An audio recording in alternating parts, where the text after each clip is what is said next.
Good morning. How are you today? Good morning, Dr. Good, good. Thank you. Welcome to Introduction to Psychology. So today we are going to keep talking about our subdivision of psychology and other field of psychology and also the origins of psychology. Thank you for coming, Daniel. I appreciate you. Of course. And also, I know many people they are watching me through RSU TV. So hope you have a great day today. So we kind of stop here talking about clinical psychology and counseling psychology. So I'm going to begin to industrial organizational psychology. Those are all the different division of psychology. We say like IO, industrial and organizational psychology. Imagine you are the CEO of the company. You want to hire right person for your right company and maybe run well. So those are all relating with educating those new employees and how do they manage those whole curriculum and system, and maybe how do they recruit those customer service, and how do they well manage. Those are all relating with industrial and organizational psychology. It's really popular, and people we need those people who is very well know about psychology. Do you remember what's the definition of psychology? So it's like the study of behavioral, so like how people react and how they treat others and like all that other stuff and why. Okay, very good, very good. So if we kind of maybe shorten in one sentence, psychology is a scientific study of mind and behavior. So guess what? If you know well about human beings' mind and behavior, probably you can contribute a lot for your company, for your profit, and also interrelationship with other people. So maybe that working environment more pleasurable, and maybe they can kind of work better, maybe well-being, maybe related with all the those issues. So that's the industrial organizational psychology and community psychology. Right now, where do you live now, Daniel? Where do what? Where do you live? Like a community. What is your community? Is it Claremore or? It's a little small vacation community, really. It's got about 300 people there. Okay. And during the summer, it boosts to like up to 20,000. Okay, good. Thank you for sharing. So if you feel like anything, would you like to improve for your community vacation place? If you think of any one or two things, if there's a maybe big budget and maybe it will kind of support your community and your city, can you imagine anything? Maybe possibly, maybe we may have maybe YMCA, so maybe adolescent. Yeah, they can involve more sports and maybe activities. Some more sports and stuff. Like my school is so small that it had a graduating class of 40. Okay. So I didn't have soccer. I didn't have some of the other sports. So adding some new sports would be cool. And YMCA would really work out pretty well. Okay, yeah. I'm so glad my kind of advice sounds like it's working maybe for your community. So community psychology and community psychologists, they focus on how can we improve those community well-being, and what do they need, and we want to maybe help those young adult, which is adolescent, and just like you, young adulthood. So I guess they kind of put all the efforts to improve your community, maybe focusing on those. And forensic psychology, it's more like a focusing on crime scene. How can we help those, maybe try to understand those murderers, maybe brain function, and maybe why that person, behave in that way. Sometimes they do try to do some tests, like a measure their IQ test, or maybe other depression and anxiety, and all other different kind of tests to prove, sometimes help and support those crime scene and that area. Those are forensic psychology. I know it's pretty popular. Many college students, when I ask about what would be like your dream job, they want to work in the FBI in this situation. I want to be a forensic psychologist. So that's the area. And educational psychology. I know you are here to study and learn about psychology, and also other people who are watching me, you want to take this class because you you want to know about psychology, and also you want to be better for your grade and graduate your high school and go to good university. So those are all relating with the teaching and learning, relating with how can we learn better, more efficiently, and maybe teaching side with how can we teach well for the little kids. So it's about like educational psychology. So this is like a chapter 1. We have so many things we can cover today. I'm gonna keep talking, but we will have a chance to discuss together too. So those are other subfield, developmental psychology. So developmental psychology, imagine you are born in this world, right? So your mom was pregnant. And you know, I truly believe all the education and also development starting from the conception.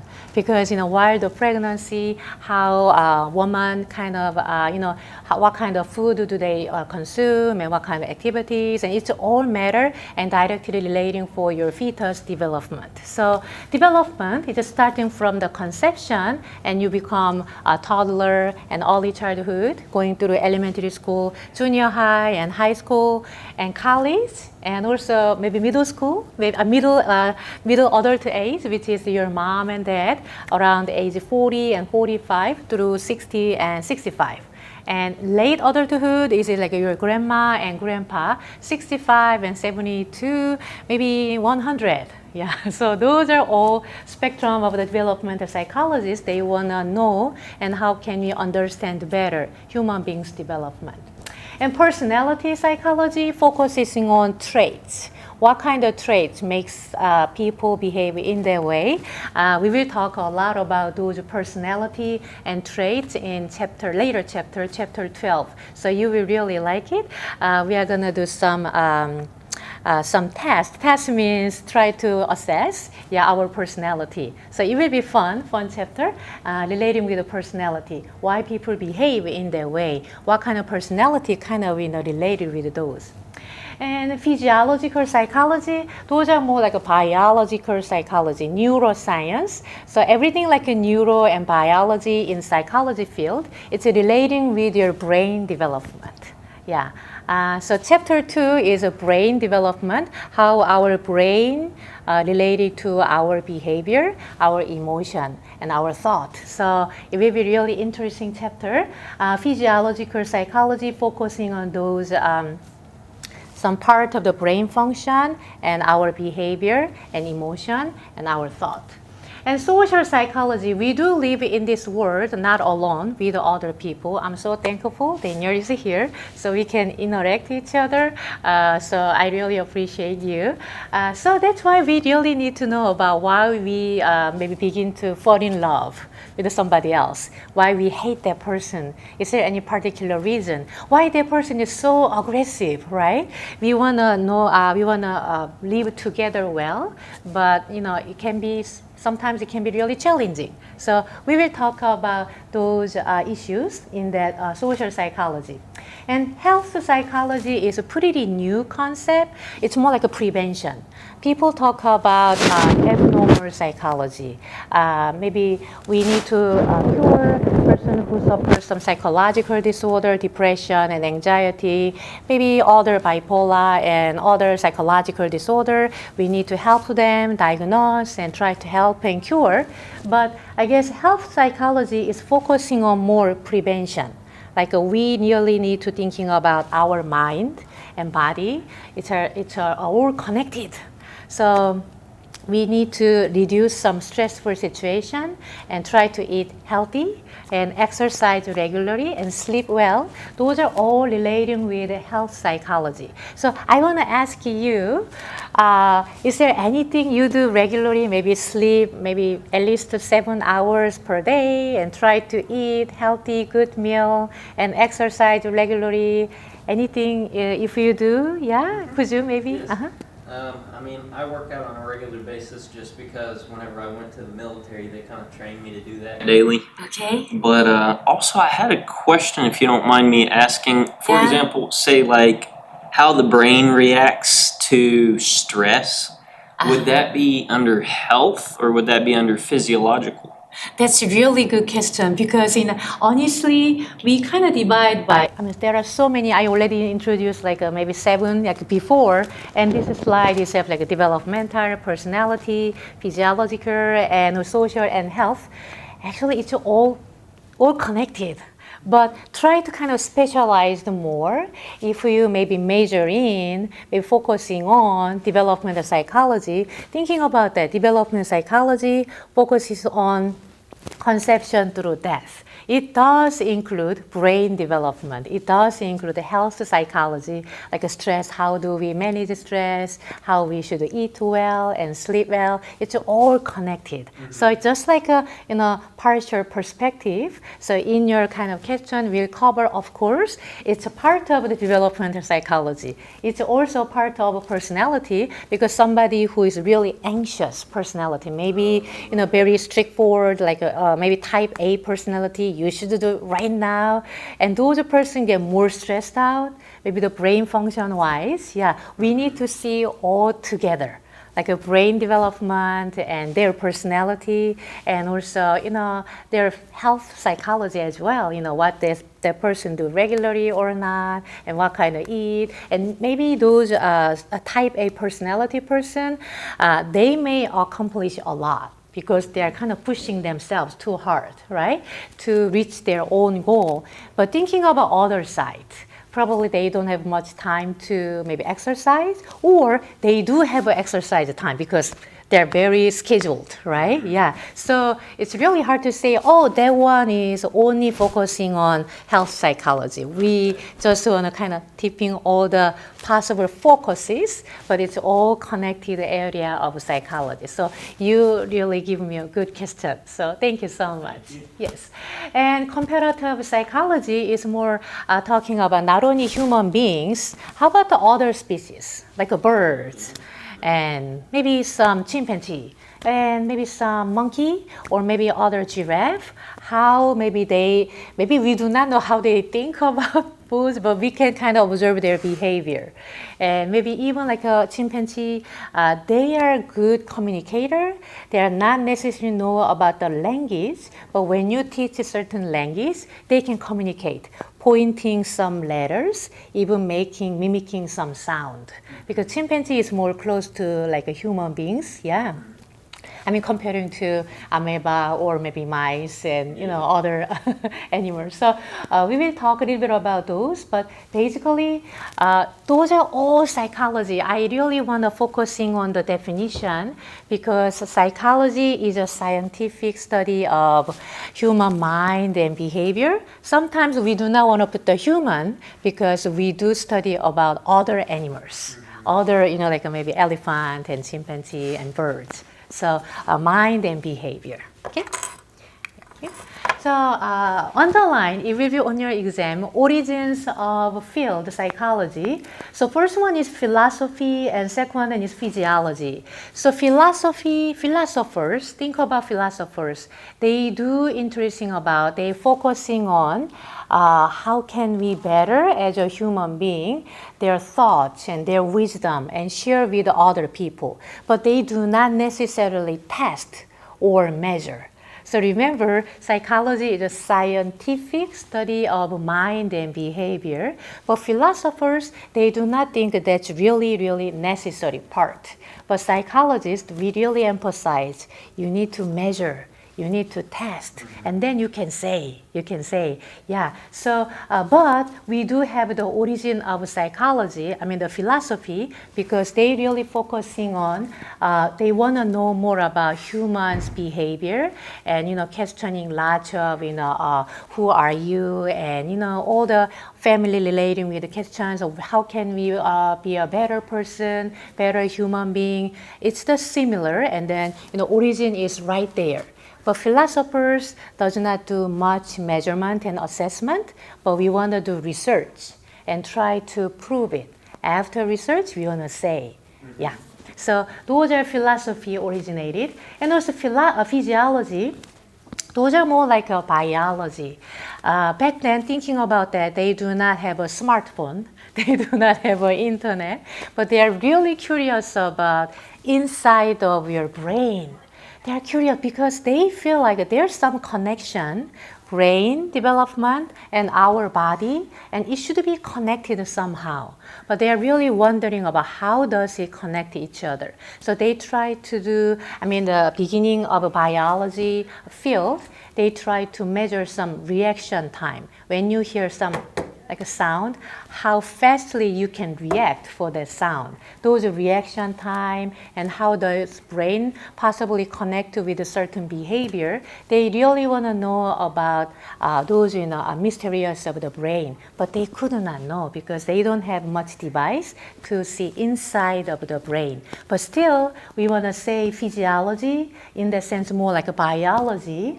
They really want to know about mental activity as a bodily function and part of the brain function. So the origin of psychology has two fields. One is philosophy and the other one is physiology. It will be on your exam. So remember two fields, okay? Origin of psychology.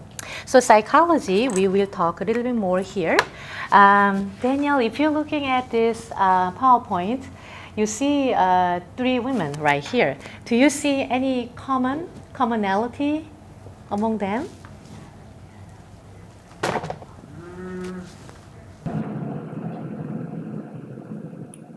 I'm gonna say that they were all like alive around the same time, Okay. just because of how they were dressed. Okay, yeah.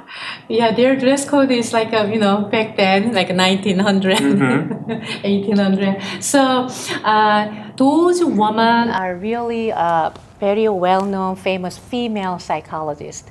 Back then, if you got PhD in psychology, people don't want to recognize you. Even not recognize you, they don't want to give you PhD because you are a woman.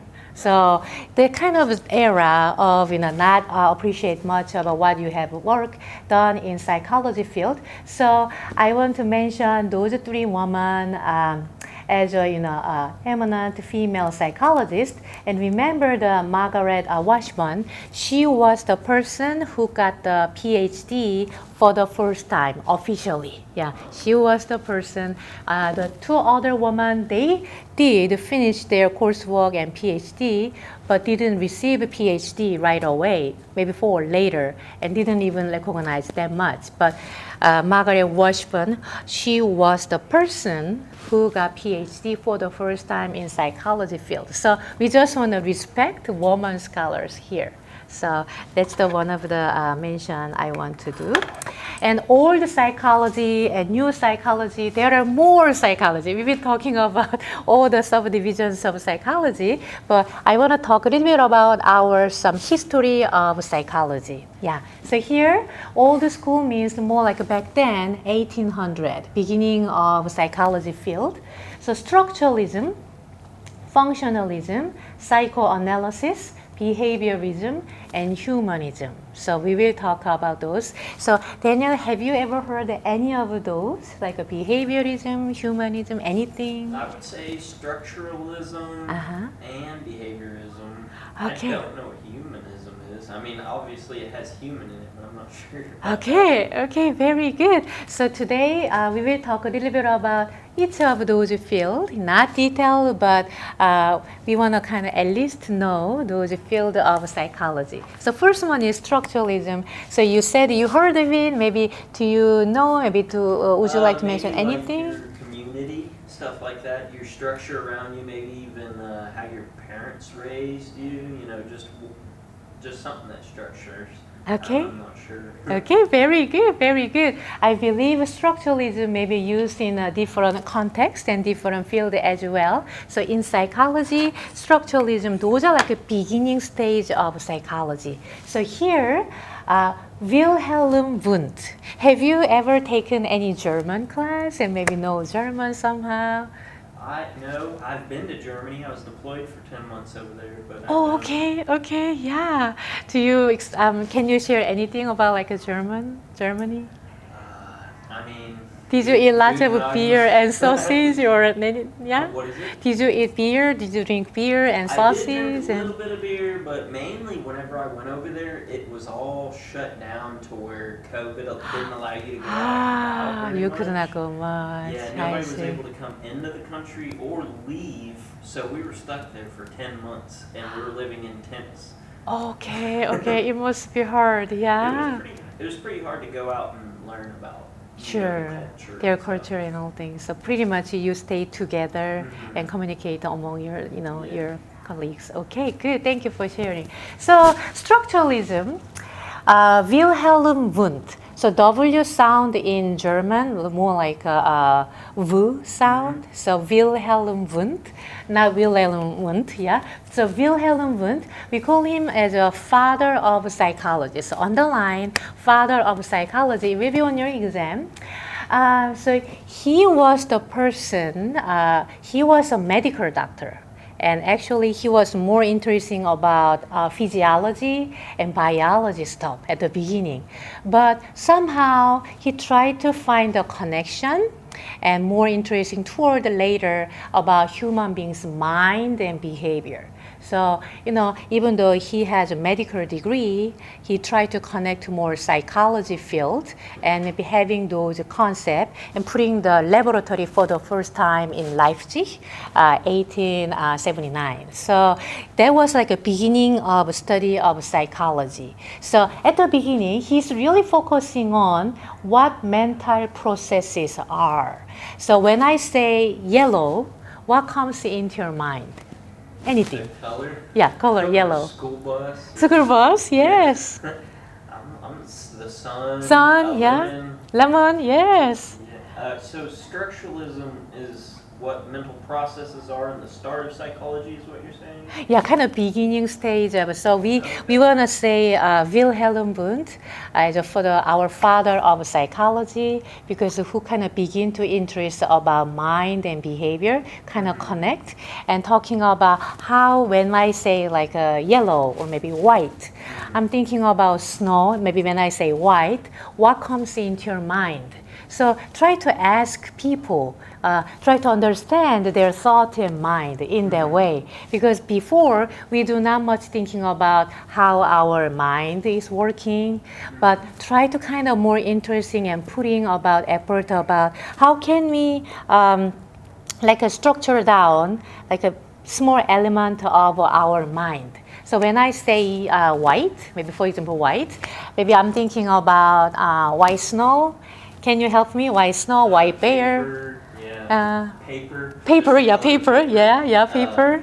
Whiteboard. Whiteboard, yes, yes. Let's see.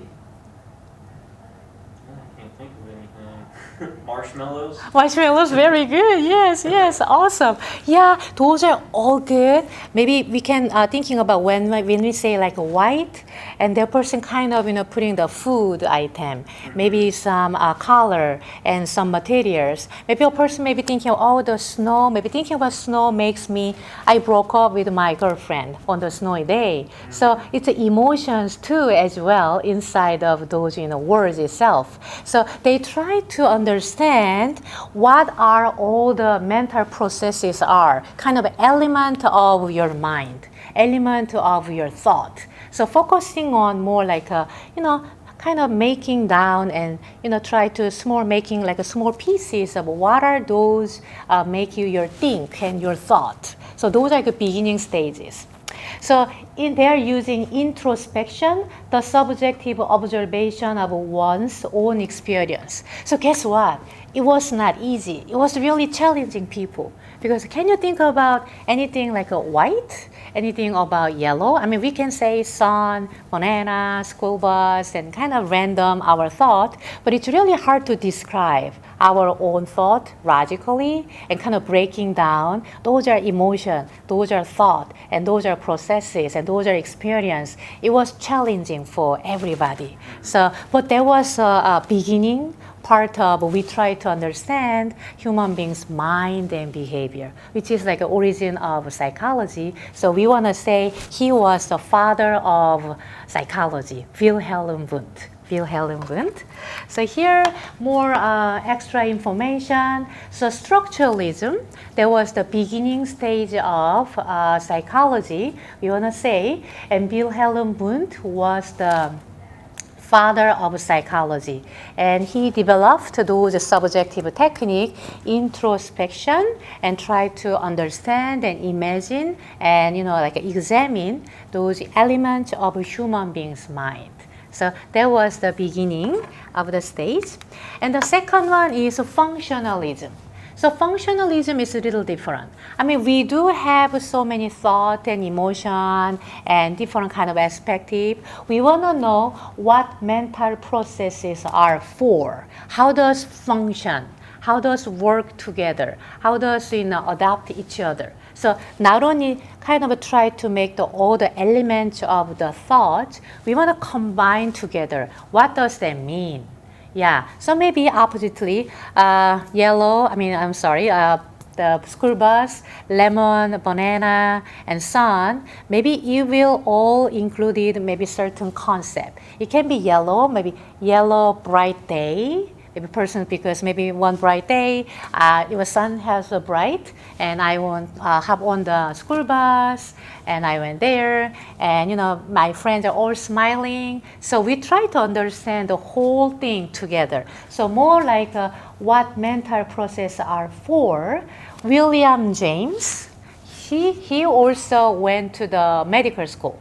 So we want to say William James, he is the father of American psychology. Father of American psychology because he went to Harvard Medical School. As a medical school student, he was wondering what she want to do for the future. But somehow he didn't want to be a medical doctor, but explore about human beings' mind and behavior and those connections. He went to Europe and try to understand and explore more. He had psychology. That's the direction I want to study more and put my maybe effort to set up the laboratory and try to pursue more in that direction. So we want to say William James. He was the one, you want to say, American father of American psychology. Yeah, American father of psychology. So what mental process are for? How does it work? How does our mind work together? Yeah. So basically, element of mind, which is like a structuralism, versus stream of thought. Like when you're thinking about stream, it's a water, kind of go all together. Stream. Those are more functionalism. But I guess all the divided by each kind of element, what are those elements? Those are more like a structuralism. So functionalism try to combine all together and understand the whole situation. So focusing on adaptation, living and working, it relating with those all different kind of perspective all together, working together. Those are functionalism. So here. Psychoanalysis, that's the next one. It's a Freud. Have you ever heard about maybe Freud? Yeah? I recognize Freud, but like the name Freud, but probably was a long time ago. Yes. So Freud is Sigmund Freud. We really want to say he really focusing and emphasize unconsciousness. So he was a medical doctor as well, and he realized his old patient, they came to him suffering about some mental, not disease, but mental some disturbance. I cannot sleep well, or maybe I cannot function. Maybe I cannot do my work efficiently. So something about like relating with some psychology inside of their brain, because he realized that person can walk well, yeah, and then maybe no problem, like a physical problem, but I guess through those talking, conversation, and discuss together, the Freud realized that person has some issue, like unconsciousness, like back then in early childhood, their mom left her very early, and maybe their their father kind of abused her. Those kind of early childhood experience influence for adult, life. Yeah, real life. But back then, now we're thinking about when you have suffered some anxiety and depression, we will see a doctor and try to, talk about your symptom. But back then, when you are sick, that means you broke your arm, you broke your leg, and maybe you cannot breathe. That's why you need to see a doctor, not because of mental health and psychological health. So he was the one, through those talking, kind of counseling and conversation, realize those people who suffer, cannot sleep well, and maybe some revenge on it, those early childhood experience was really matter. So even though he didn't study, he didn't emphasize, he didn't have not much experience with the children and, doing some laboratory or maybe any research with the children, he assumed childhood is really important for human beings' development, especially like 0 to 5. It's really essential because 0 to 5, you will have your own personality. I know personality is important for the human being, and Freud truly believe all the personality will be set when you become age 5, 4 to 5. Yeah, so early childhood is really important. So he emphasized those unconsciousness, maybe what kind of experience you got when you are young, maybe under your mind, unconsciously. Maybe conscious level you can talk, but unconsciously, maybe through dream. Yeah, through dream, you may still kind of try to revenge on your father who abused you when you are young. So through dream, maybe try to express your emotion. So Freud try to do, his psychotherapy is more like try to understand your unconsciousness, your aggressive those behavior, maybe certain wrong thing, maybe more conscious level. So let's kind of bring up those unconscious issue to conscious and try to help you and express more in a healthy way. So Sigmund Freud, it's more like a psychoanalysis and talking about importance of the unconsciousness and importance of the early childhood development. So maybe thinking about that, as a good example of psychoanalysis. So one more time, those are more further explanation, but basically Freud view human being, we need some help. Like unconsciously, we are maybe depressed and not much like healthy and that kind of positive those atmosphere. He kind of evaluated human beings. We do have those unconscious, undeserved our emotion. It's still we need to understand better. So unconsciousness and early childhood, those back then previous experience, they can be really directly relating with right now your current health and current your psychological well-being. So we'll talk more definitely about psychoanalysis and Freud perspective later on. But chapter 1, we will kind of go further and further. So behaviorism, it's totally opposite, focusing on more outside. If you do not measure, that's not science. So science should be measurable, tangible, and touchable. That's the science. We want to say science because psychology is a scientific study of mind and behavior. In order to measure it, in order to make it scientific way, you need to focusing on observable behavior, observable those mental processes. So do not much consider about what do you think about it, how that person behave. So try to understand more looking outside of the person's behavior. So John B. Watson and B.F. Skinner are those representative of the behaviorism. So we will talk about very interesting one here. Have you ever heard about Pavlov dog? And reflex, and there's like a bell sound and food, and later on, that one. Yeah, no, don't worry, don't worry. So those are all relating with the behaviorism. We are going to talk about behaviorism later chapter. The whole chapter is about behaviorism, which is like a learning chapter. So one of the thing is, even behaviorism, they truly believe, even fear. Maybe at the beginning, a baby doesn't fear at all about certain object. In this case, white rat doesn't have any fear. But we can make the person feel fear. Yeah, that's kind of their philosophy. So we can train and through those outside, those environment, kind of shape the person's behavior, eventually changing their behavior. So we are going to watch a short video clip.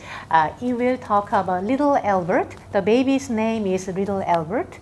So baby doesn't fear any fear about the white rat at the beginning. But behaviorists try to make the baby fear of the white animal, not only those rat, but also all kind of white mask and white furry animals. So it's a really old video clip, so it doesn't have much sound, but we can watch together. And then we can talk more. It's a very short too.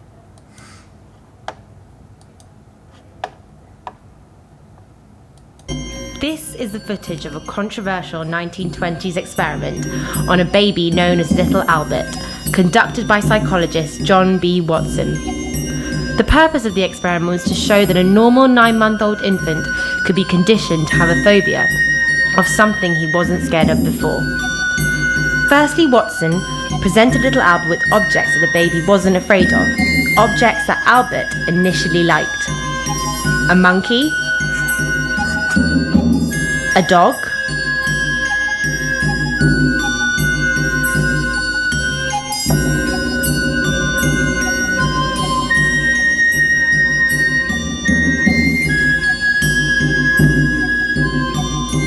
a rabbit,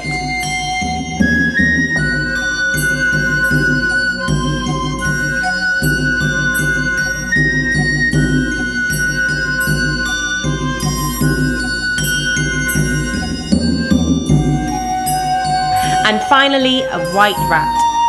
Albert particularly liked the white rat. In all of these clips, notice Albert's positive reactions.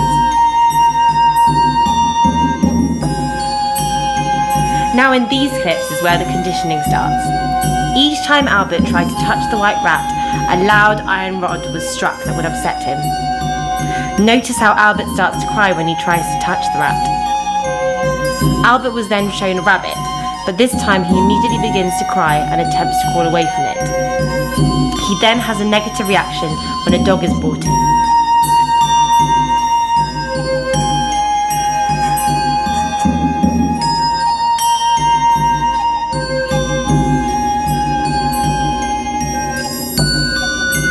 And then little Albert is agitated when a seal fur coat is brought in.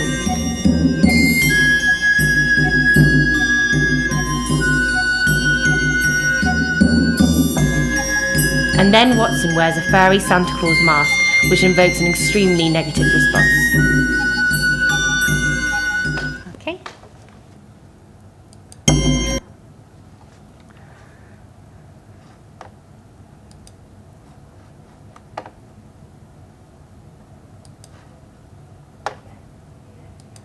So what do you think about the video clip? I mean, overall. Well, I think he was just trying to figure out like what caused, say, arachnophobia and like all those other phobias. So he kind of wanted to figure out if it started in childhood, because the theory was that childhood really does determine how the human progresses. I don't really know what else to say. Do you feel like can we do this kind of experiment right now? I mean, nowadays. Yeah, with younger kids. I mean, probably wouldn't be too legal, but Okay, yeah. So if you're thinking about that situation, we cannot do this kind of experiment anymore because back then there's not much restrict about study about human beings. But now even if you want to do research means like a survey. Yeah, you need to get approval from human resources. So RSU, we are connected with the OU IRB, like an institutional review board. So whenever you want to do your research, which is like a survey, we need to go through it. So obviously this kind of, little Albert, they are not going to approve you.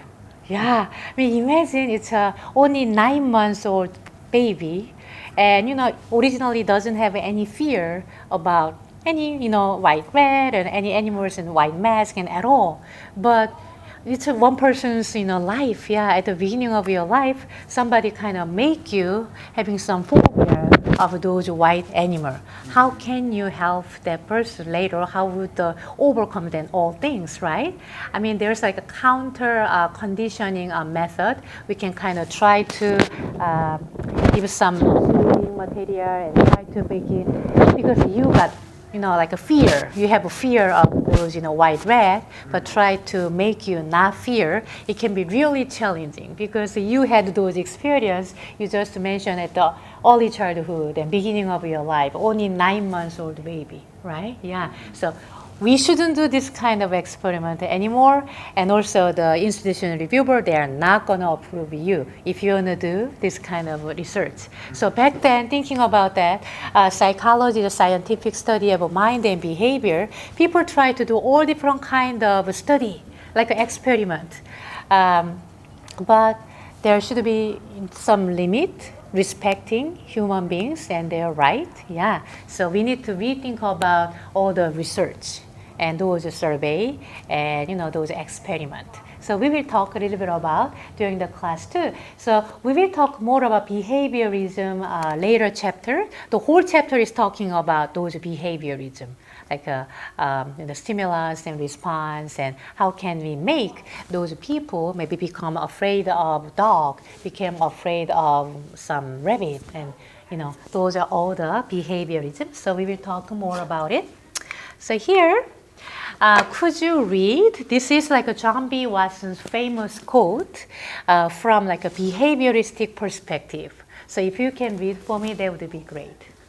Give me a dozen healthy infants, well-formed in my own specified world to bring them up in, and I'll guarantee to take any one at random and train him to become any type of specialist I might select. Doctor, lawyer, artist, merchant chief, and yes, even beggar man and thief, regardless of his talents, penchants, tendencies, abilities, vocations, and race of his ancestors. I am going beyond my facts, and I admit it, but so have the advocates of the contrary, and they have been doing it for many thousands of years. Okay, thank you so much. So, what do you think of his quote? Do you feel like is it right, or maybe you don't think so? So think about that quote. Yeah, I will give you second. Yeah, so you can think about it.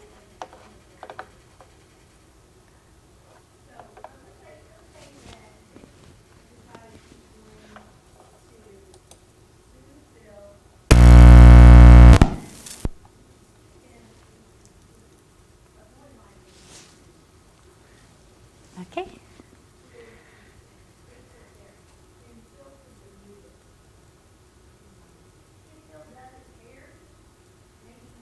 So think about it. If you're watching this, my lecture, do you believe that's true? Yeah, his quote is, valid, or maybe I have a different opinion. You can think about it.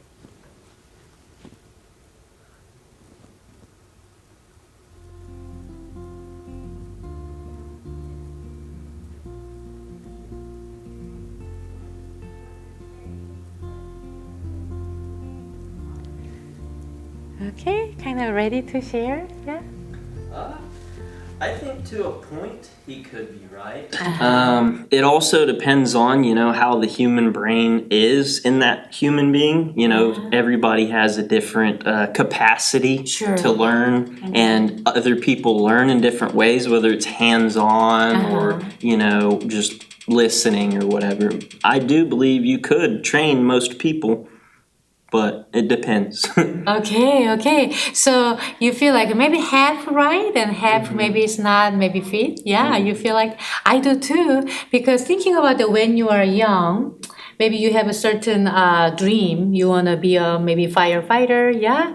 But your parents are really supportive and try to hear that one, and maybe even train you, maybe physically more healthy way, maybe running and all kind of stuff. So maybe kind of trains you become a firefighter. But at the same time, how about maybe human beings free will? Maybe maybe their parents want him to be a firefighter, but maybe the boy doesn't want to be a firefighter, the whole situation. But I guess the behaviorism, they truly believe we can educate in their way. We can make people in their way, no matter of what. So the quote is, we can make you doctor, we can make you lawyer, and artist, even beggar. That means even though you do not want to, we can make you in their way through the environment. So that part maybe doesn't fit to our thoughts, but I guess if you put effort and those environment is kind of helpful. You want to be a firefighter, and your parents are really helping you.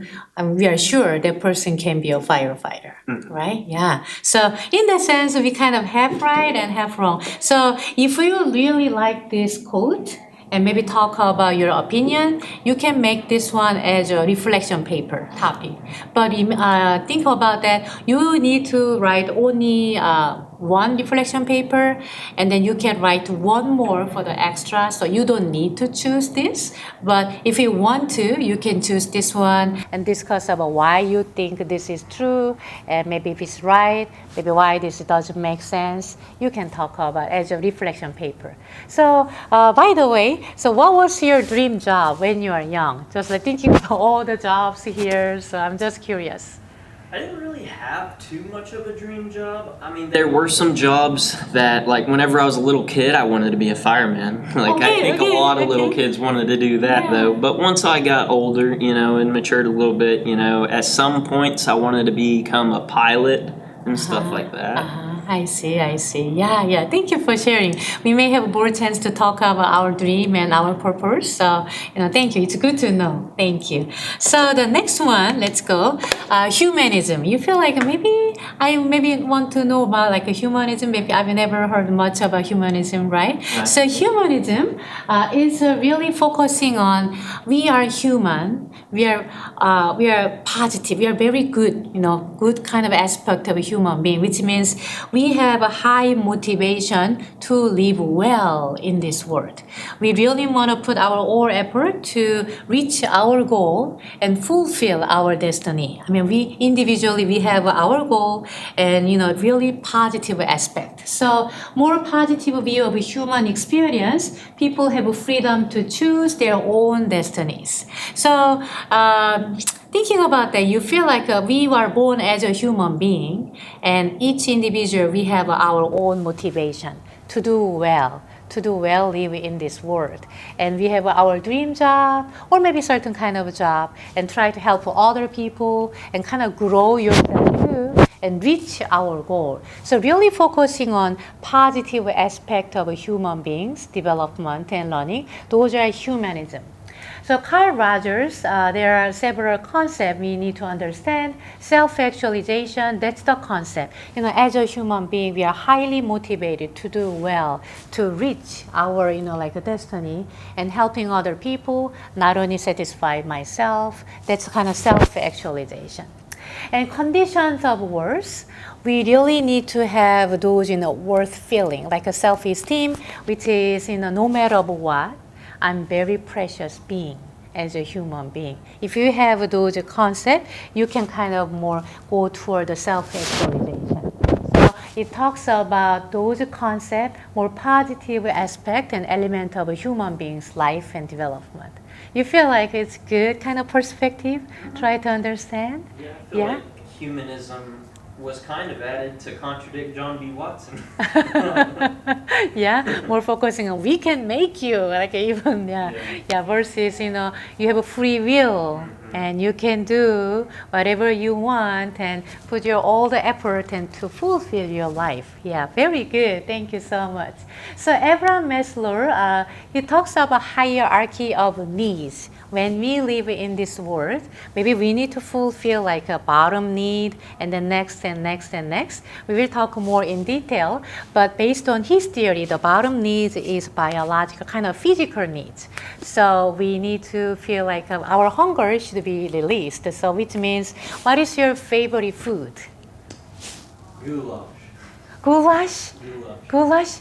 I know goulash is like like a meat and rice, or I don't know. So my mom makes it. She puts it's like macaroni elbow noodles. Okay. And it's like cheese and some type of tomato sauce and some hamburger meat and mixes it all together. It's just like a pasta dish in a way. Okay, what's the origin of goulash? Is it I certain? want to say it's more, It's not American dish originally, right? I'm not sure about that. I think it was brought up like during, maybe those times when you would just whip up a meal with a bunch of your leftovers and put it in with your noodles, just Okay. because you didn't have a whole lot of money to, make food. Okay, But that's the goulash. Maybe homework. I'm gonna give you homework for the next Tuesday. By next Tuesday, if you can maybe share with us what's the maybe origin of goulash. Maybe that's the food from maybe some country or maybe region. Would you like to? Maybe yeah. That would be great. So let's say Daniel loves goulash. So somebody kind of supported Daniel. Maybe morning goulash, lunch goulash, dinner goulash. You're happy. You're supposed to be happy because it's your favorite food. You can eat those food breakfast, lunch, and dinner, right? And every day goulash, breakfast, lunch, and dinner, every day, Monday through Friday, and Saturday, and every day. You feel like, this is good, goulash is good, but I wish I could eat my food not on the street, in some place, some safe place. So those are kind of a next level. Yeah, some those your need like a food, that's kind of bottom need. And next one is safety. So you may have some like a place, like a little maybe some house, maybe even apartment. I want to have my goulash in my apartment. Yeah, so which is good. In the morning you will have a goulash, lunch goulash, dinner goulash in your small place. Yeah, which is good. And over and over you feel like, I wish I could have a friend who can share my goulash, because just having goulash by myself every day, it's not fun, right? Yeah, so the next level of need is after goulash and after you have your own place, you really want to have somebody, some belongingness. That's the kind of third level of what you really need. Yeah, so you have your best friend who loves goulash as well, so you share your goulash breakfast, lunch, and dinner, which is really awesome. And you kind of for a while you kind of used to do that. Next level of your need as a human being, you have your own need because you want to grow forward, you want to accomplish your life, fulfill of your life. Next level is you want to work, so kind of work in some place. So probably you kind of apply all the restaurant who sell goulash. So you got lucky to get a job at some restaurant, so you cook those goulash for the other people. So those are kind of needs, hierarchy of needs. The basic needs is like a goulash. That's what you all need. But next level is, I wish I could have a small place I can eat my goulash for safely, right? And third level is, I wish I could have a buddy who can share my goulash. The next level is, I wish I can work somewhere else, so people may appreciate you and respect you, and then may communicate with other people. So those are all the needs, part of the explanation of the humanism. But we will talk more about later chapter, and then I will remember the goulash as your favorite dish. Okay, good. Okay, so that's the humanism. Yeah, it's all the explanation of the humanistic perspective. So here, let's talk about other new school psychology. Those are more like a current view. So far we've been talking about 1800. Do you remember who was the father of psychology? Wilhelm Wundt. Very good. It will be on your exam. Yeah. What is psychology? What is the definition of psychology? The scientific study of behavior in the brain. Yeah, mind. Okay, very good, very good. So those things I usually say underline. It will be on your exam. That will be on your exam. Okay. So don't worry about the exam. It's an online exam, and also before that, I'm gonna give you study guide, so you can focusing on those. But pretty much I really cover during the class, so you can concentrate on during the lecture. So this one is a more later part of the psychology field, multiculturalism. Evolutionary psychology, cognitive psychology, neuroscience, and positive psychology, and biopsychosocial theory. So once again, Daniel gave me a good question. Is it all like each of those fields divided? But it's not like a cutting and cutting and cutting. It's all kind of combined. Yeah, there's some lots of gray area, kind of overlapping area. But this one is focusing more later, like more toward the 1900 and toward now. So here, multiculturalism, maybe I will go one by one here. So psychologists, we really want to know about not only in the United States, all the different culture, other like a European country, maybe Asian country. So I want to ask you, what is your breakfast usually? What do you have? What did you have this morning? Breakfast? Goulash? No, no goulash. Okay. I think for breakfast, I usually eat some sort of egg something with sausage, today I had an egg and sausage McMuffin. Yeah. It's not a McMuffin because it wasn't from McDonald's, but Okay. yeah, so You it made really those? determines, we do eggs, sausage, potatoes, stuff like that, and other cultures I'm sure don't.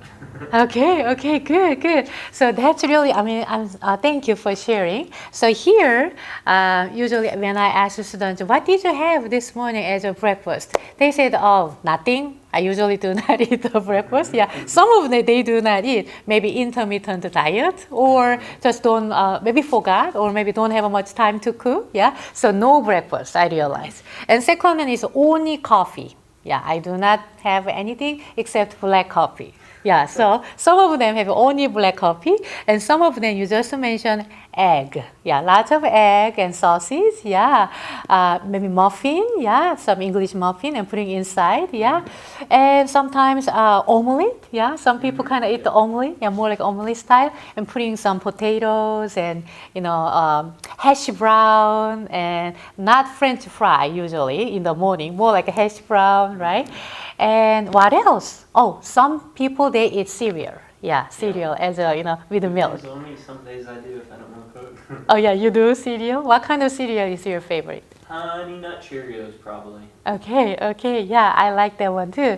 So that's a cereal with milk. And what else? Maybe some pastry, yeah, some Danish and those things. Yeah, more sweet kind of. Yeah, scones and maybe donut. Yeah, donut for the breakfast. Yeah. So I want to share the Korean traditional breakfast. Korean tradition. So traditional Korean people have rice and soup and kimchi. Have you ever had a kimchi? I've heard of it. I think I have. So kimchi is a fermented food. It looks like bread usually. It's a kind of red pepperoni. Sauerkraut in German, kind of.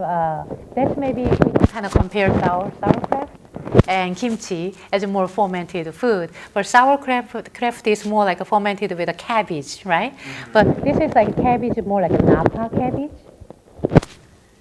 Napa cabbage, yeah. Okay, so yes, so that's a traditional side dish. Korean traditional people used to have. Every meal you need to eat kimchi. It's really good, but maybe if I kind of bring kimchi to you, probably you may not eat it because too much like a spices on, and maybe it can be too spicy, and also lots of spices. So maybe, I don't eat it, but maybe you may like it too. So once again, rice, soup, kimchi, and several side dishes. It can be meat and vegetables and side dishes. That's the breakfast. Lunch. Rice, soup, kimchi, side dishes. Okay? Dinner. Rice, soup, kimchi, side dishes. So basically changing those side dishes, but like a traditional meal should be in the morning, you have rice, soup, certain kind of a soup, and then kimchi every day as a side dish, and several maybe meat and other vegetables. That's the basically Korean traditional meal, but it's a different.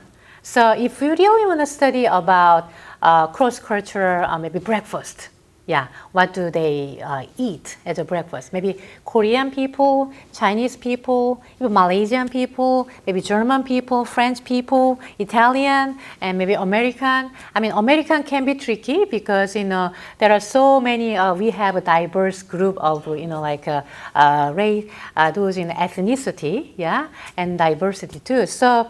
But I guess it can be interesting if you maybe as a psychologist, as a student, if you want to maybe examine what kind of breakfast we do have, what kind of food we do eat for the breakfast, that can be interesting study. So those are more like a multiculturalism. Try to understand how other culture do certain behavior or maybe eat certain food. So it will be interesting study, right?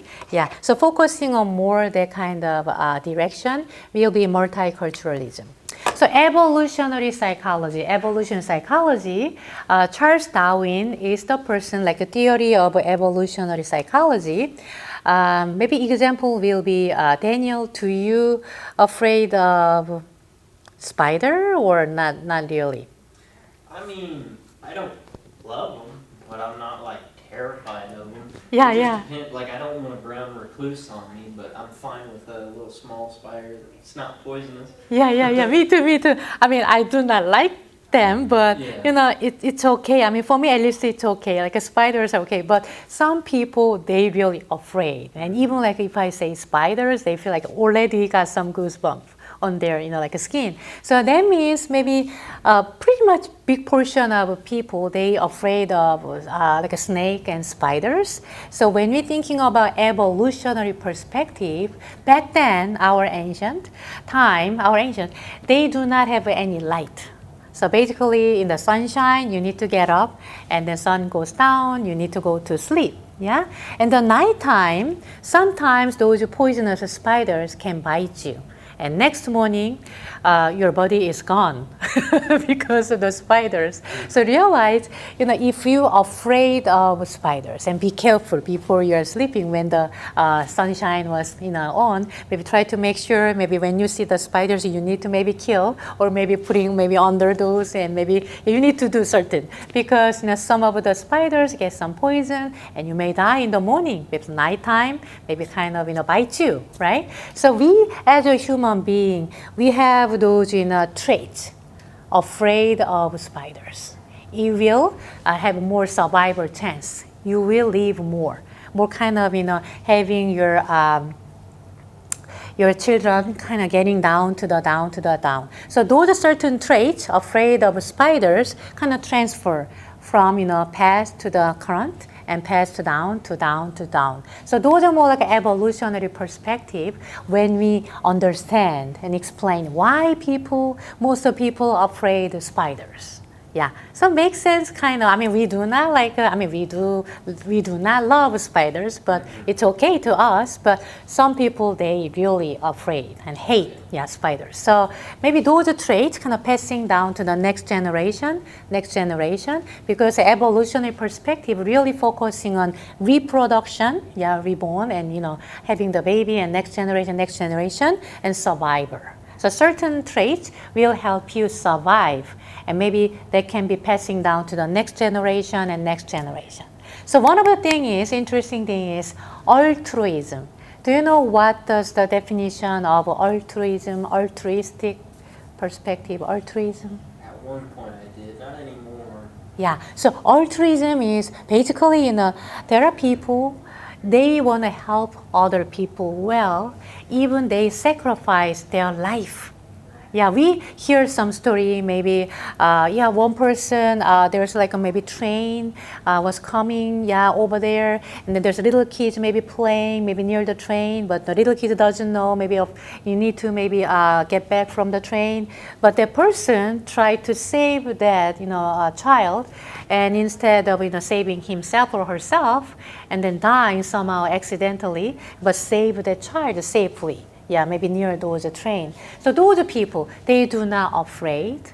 Even got some harmful things can happen to you, but I really want to help other people. Yeah, those are like altruistic people. Have you ever met those people in your life? Maybe sacrifice themselves and even try to help you and try to help other people. Mm-hmm. Yeah? Yeah? Of course. Uh-huh. There's always those types. And I feel like you can be altruistic at times and not at other times. Like something can make you altruistic if it's like your child that you're trying to take care of or something. Sure.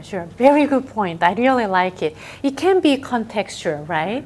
Yeah, if it is your own family, of course, more likely you may sacrifice yourself and then save your parents and maybe your spouse and your children. But maybe other person, you want to try to do your best, but I guess maybe there's some level, I guess. Yeah, it can be. Yes, thank you. So altruism, that's kind of part of perspective we do have as a human being. And evolutionary perspective try to understand why we do have those altruistic traits. So back then, maybe not much people kind of live in the ancient time, and when you got helped, when you help other people, maybe some try to rescue from some danger of fighting with a tiger and lion and maybe monkey, yeah? So when you help other people realize you may have a better chance to get help later on. So those are traits, helping other people, kind of sacrifice yourself, you have more chance to get help. Maybe not for you, even because maybe you died because kind of helping that person. Maybe your next generation, your children, maybe more got helped because of your sacrifice. Yeah, so those are altruistic characteristics kind of passing down to the next generation and next generation. Those are evolutionary perspective, and they want to study more about that direction. Yeah, those are evolutionary psychology.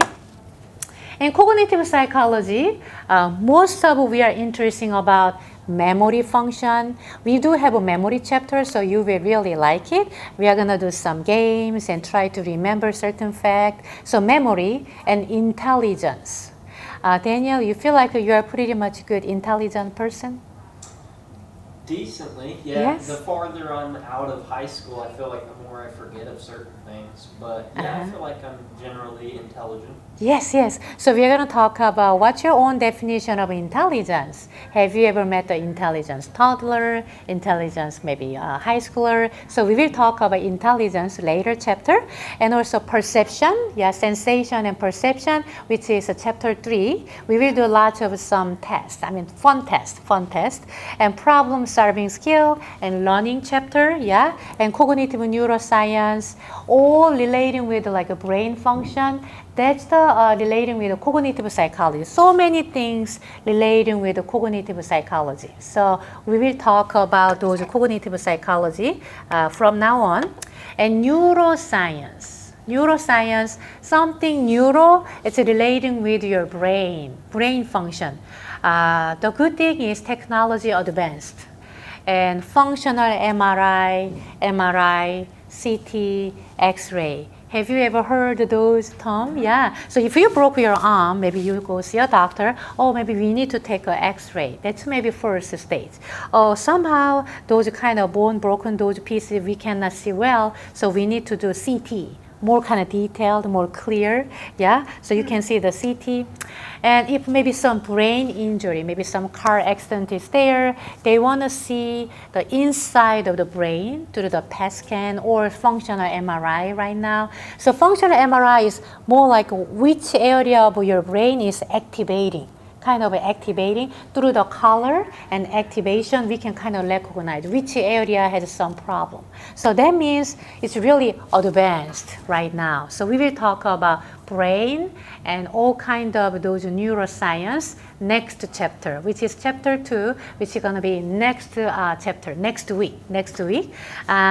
So it's interesting area, and I know Daniel, you're interesting about those brain and relations. So we will talk more about next week, which is like a chapter 2. So positive psychology. Have you ever heard about like a positive psychology? What would negative psychology be? Yeah. So those are more current view. I mean, we've been talking about structuralism, right? Yeah, and functionalism, right? And psychoanalytic perspective. Those are more like 1800, beginning of the psychology history. And those are more. This one, positive psychology, is a more current one, like a late 1900 to like a 2000. Yeah, kind of viewing about human beings, kind of emphasizing like a happiness. That's really matter. Well-being, happiness. Trying to make babies scared of white rats. Not anymore. Those are more like a behaviorism. But now, currently, we really want to live well. Would you like to live 100 up to 100, or any like a dream age you want to up to like a live? Could you repeat yourself? So how old would be like your maybe optimal age to go to heaven? Like would you like to live up to 100 and 120? I would say about 60. 60? Years old. Yeah, because I really don't want my children to have to take care of me the way I took care of them. Okay, but 60 is too young. Too young Yes, to die and young to go to heaven. But like at the same time, you can't ever be in a rush to go in heaven, but too much of a rush to go to heaven. Okay. So you feel like, are you sure 60? Yeah, I wouldn't want to live much longer than 60. Because I mean, that's when you start losing your hearing, your vision, and I don't know. I just want to live until then and then be done. Okay, more like optimal health kind of condition, and then maybe you want to go to heaven after that. I don't Okay. want to have to deal with any heart trauma or anything like that. Okay, but I'm telling you, 60 is too young. Okay, thank you for sharing. So positive psychology really emphasizes people's strengths and success and well-being and happiness and flow state. So flow state means if you really like to do certain things. What is your hobby? Maybe you mentioned, but can you maybe say one more time? Maybe what you really like to do and you feel like you really enjoy, and even you do not notice the time goes fast. I love to travel and Travel. see the world. See the world. Anything I haven't seen or Okay. exploring the world pretty much. Okay, good. Yeah, so traveling kind of makes, even though you travel certain different country, you spend like 3 years, but you feel like 3 months, right? Yeah, that kind of, concentration, maybe book reading. I mean, if you really like reading, some people like reading books, that can be their hobby. And they feel like I opened a book and I feel like I read 5 minutes, but they already, read 1 hour. Yeah, that kind of flow moment.